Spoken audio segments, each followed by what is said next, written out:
Hello and welcome to the Art Hitman. I'm Perry McCants, and today I'm going to show you how to draw Red Hood. Now let's begin by of course putting our line at the top of the page, then dividing the page in half by drawing a line top to bottom. Once we've established that, let's go ahead and put a line almost center of the page. Immediately after that, let's go ahead and put our oval shape in for the head.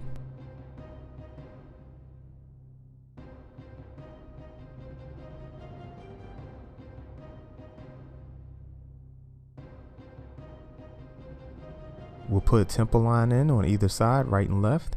Then immediately after that, put an oval shape in for where his neck's going to be. Now we'll use our index and our thumb to measure the head sizes for the chest, and then come down to the waist and then mark that. Draw a line for the chest, an indication for the waist, and let's go ahead and draw that oval shape in for the torso.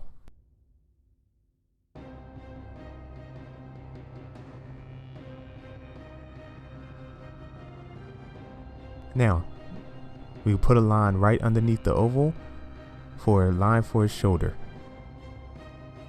That'll put our shoulders in, so you can put a circle on the right and on the left for his shoulders. We're going to put a box shape in for his hips. Go right off the page.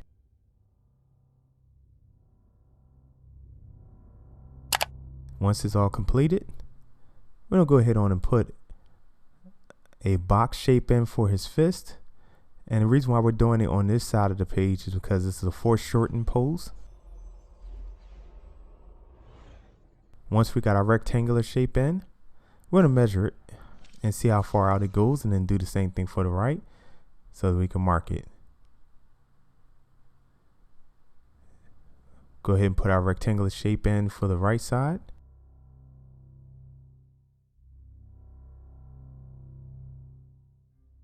Once we have it boxed in, then we can determine based on the shoulder where we want that to be.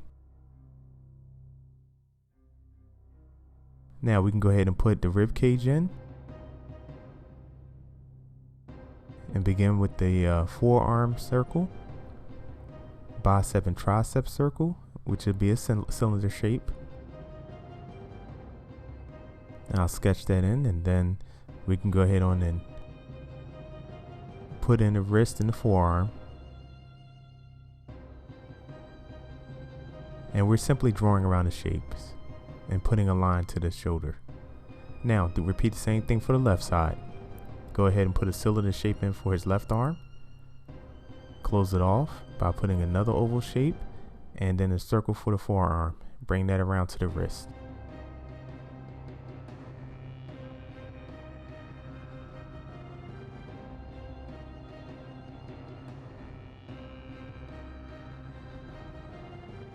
Now, overall, now we have that established, we could put the guns that's going to be in his hand and measure that by taking our pencil and angling it just the way I did, and we can know exactly what angle the gun needs to be on. Box it in using simple lines, and almost like you're drawing a house. Have that angle back down towards the top behind the fist. That's the overall look, and we're going to repeat the same thing for the left side. Go ahead, and everything is box and angular shapes using the pencil to get the degrees on it. As you see, I know exactly where I want to angle it based on the pencil and the way his arm is angled. Lightly put it in and use the edge of the page to measure how the distance is with the gun from the gun to the edge of the page. Close it off with your rooftop that looks like a house. Now, overall, he's completely done mechanically. Now we can start with his face. Put an eye line in from right to left. For Red Hood, he kind of has eyes that are almost like a evil look. So you want to put a diamond shape in almost, and then close off the bottom with an oval shape. Then come in the middle, establish a line for the brow, and do the same thing for the left side. Close off the bottom with an oval. Once that's completed, we can go ahead and start putting the top part of his helmet in by arcing that, bringing it down to where his eyes are, and repeating the same process for the left side. It's the opposite. Now, you can go to the outside where we established that with the temple, and then close the top off by rounding it off. Take your time, go around to the opposite side to get a rounded shape to go over the form we already put in with the oval shape. Begin closing off the jawline by coming in on an angle. Do the same thing for his left side. Measure as much as possibly that you can do it, and then close it off at the bottom. That'll help you get the angle the way you want it to look. Now with this line, it continues down onto his cheek. So you're going to continue that line down, angle it over, and then come across the bottom. These are very simplistic shapes. With practice, it's real simple, and arc that in on the left side the same way you did the right side. This line I'm putting in there, or this arc I'm putting on his forehead, is an indication of a reflection because it's a metallic look. Now for his eyes, we simply shade it in just a little bit. Angle it the way I'm doing it here. Come in the middle, and there's white space in the middle. Repeat the same process on the left side. And essentially that's what completes Red Hood's mask or helmet. Now, I'm going to go ahead and put a bit of his neck in. He has sort of like a sweat jacket or something underneath it, almost like a sweatshirt or something like that. So we'll sketch that in, put an arc at the bottom. We'll go ahead and zoom back out. Now, we're going to go ahead and start with his jacket. With his jacket, you'll have an arc that comes from behind his neck down to about where his waist is. Repeat the same process on the left side, and it'll be in between where his shoulder is, where the circle is for his shoulder, on both sides. Now, come up to about just where under his eyes are, and bring his actual hood, or in this case it's almost like the top part of his jacket from the behind of his head, and then do the same thing for his left side. Now it will be a collar. Couldn't think of that for a moment. So for his collar, you want to repeat the same thing from behind his head, and then put indications of flexion folds in there because he has it resting behind his head. Now we're going to go ahead on and start putting his zipper line in.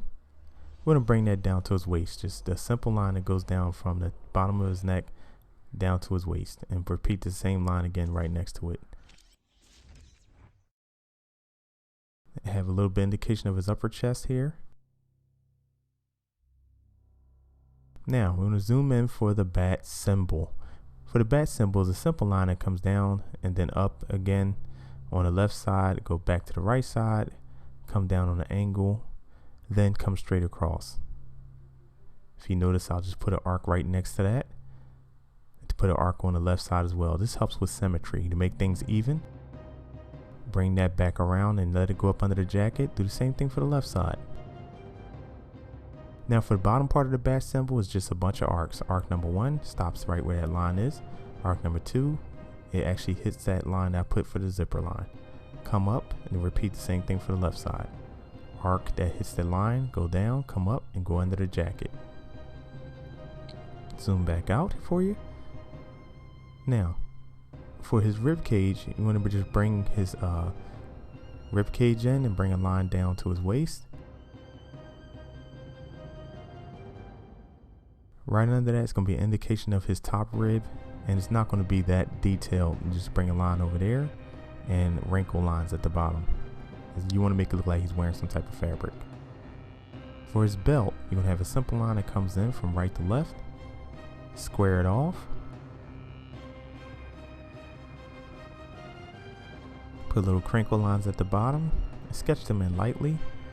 And for his belt, he has a simple square shape that you can drop in right in the center.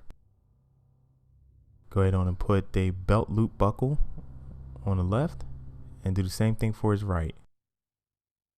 Close it off at the bottom. Now for his jeans, just simply have a line come in, go off the page. Put a wrinkle line that comes from the other belt loop on his left.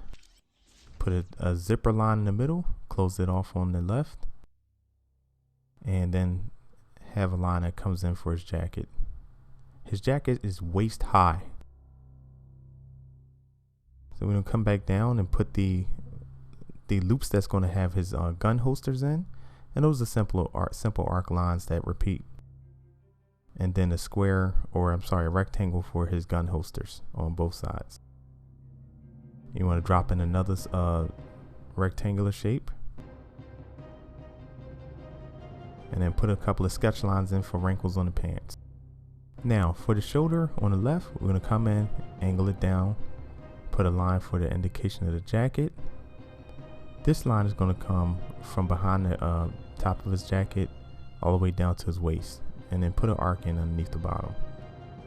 Now I'm putting little X's in here. These X's indicate where you want the shadows to go. A little rectangle for his pocket. Now we're going to come up to his arm, put his bicep and his forearm in.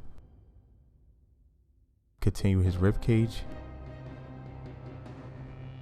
Now for the wrinkles underneath, you can kind of think it through.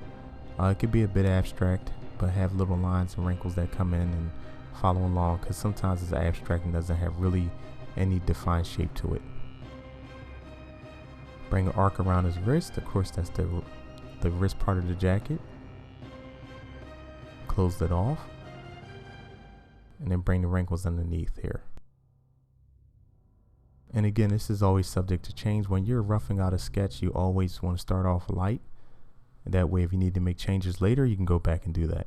Repeat the exact same thing for his right side. Put an arc in, or oval shape, or half oval shape for where his wrist is going to be for the jacket.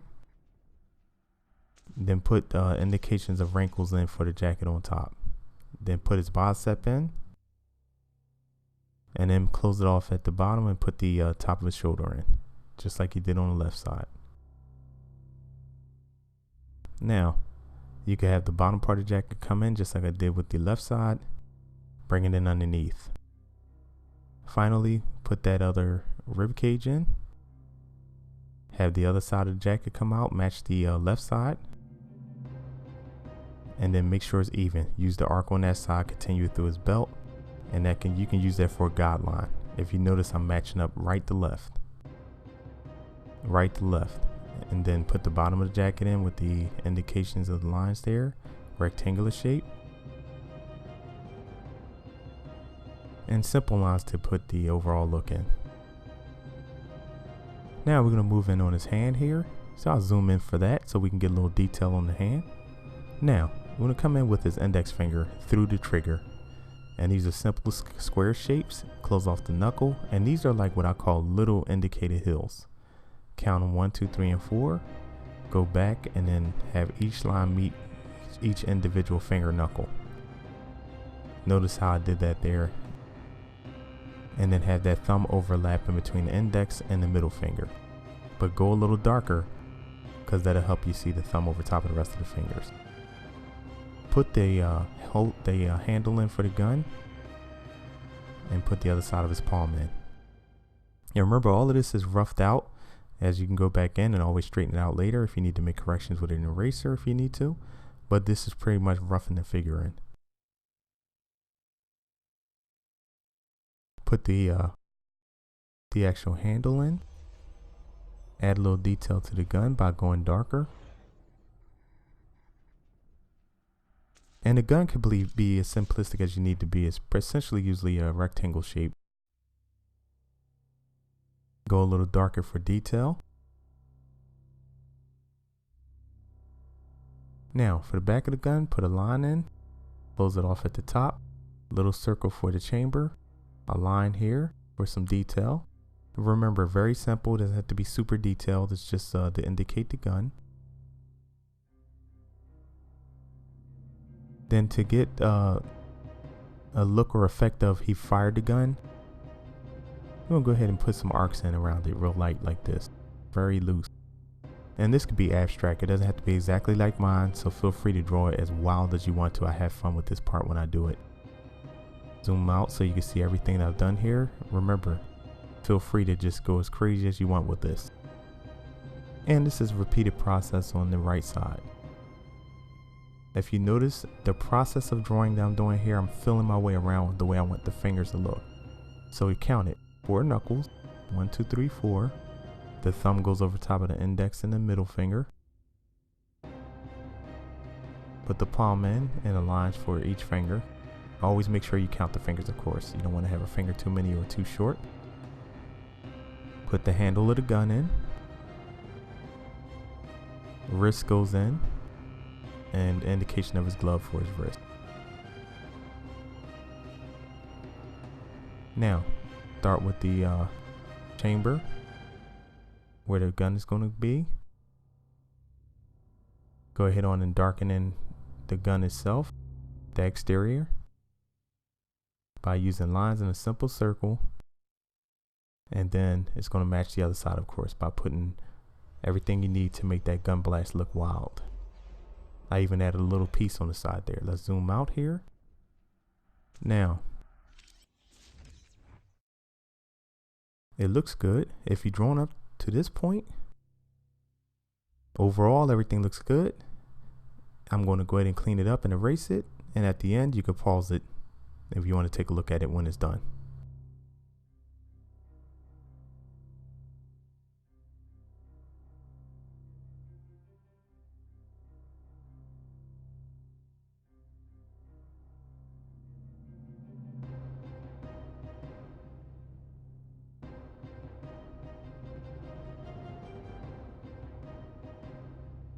Thanks for watching. Please subscribe by clicking this round button at the bottom.